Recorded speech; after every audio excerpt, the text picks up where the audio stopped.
जीव कटा था एक आदमी का पान से। हाँ, बादशाह सलामत अकबर का। तो बड़े मियाँ ने बादशाह सलामत को पान पेश किया।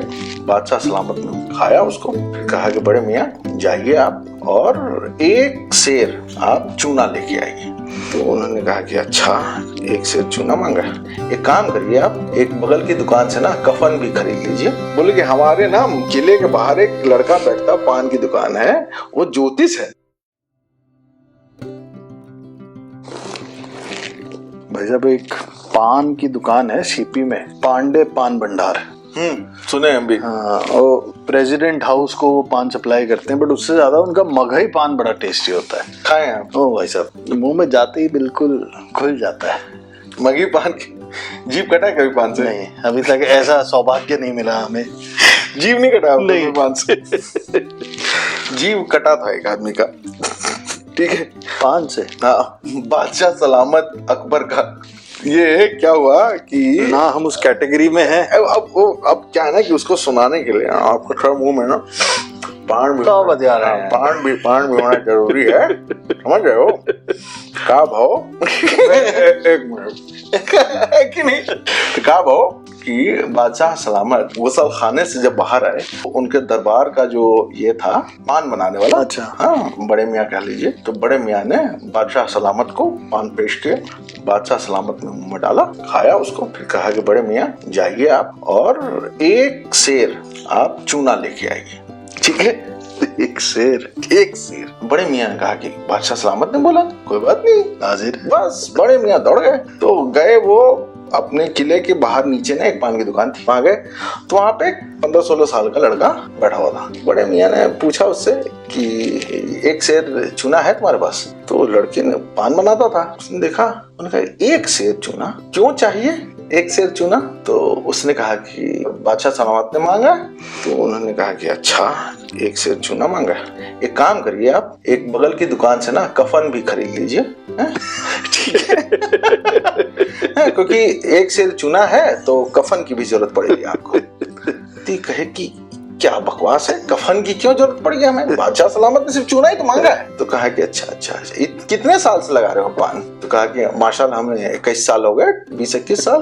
बोले कि हाँ, अभी तक तुम्हें चूना का हिसाब नहीं समझ में आया कि पान में कितना चूना लगता है, ठीक है, तो तुम कफन ले ही लो।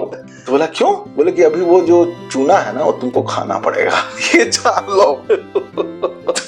उस बेचारा डर गया, कहा ज्योतिष हो क्या तुम? तो कहा ज्योतिष तो है ही हम तुम्हें उपाय भी बता रहे हैं। तो कहता क्या तरीका है पंडित जी बताइए, हाथ जोड़ करके। तो कहता वो कि एक काम करो, तुम ना एक सेर घी पहले पी लो। तो घी और चूना ये एक दूसरे को काटते हैं, तो घी को चूना काट देगा और चूने को घी काट देगा, तो तुम बच जाओगे। बोले कि हमने 2 सेर मंगवाया था घी, तो हम तुम्हें दे देते हैं, तुम अभी यहीं खड़े खड़े एक सेर घी पी जाओ। तो उसने, भाई और कोई रास्ता नहीं था, उसने पैसे दिए और घी पी गया वो, और बिल्कुल पेट उसका घी से भर गया। उसके बाद वो गया बादशाह सलामत के सामने, उसने पेश किया एक सेर चूना।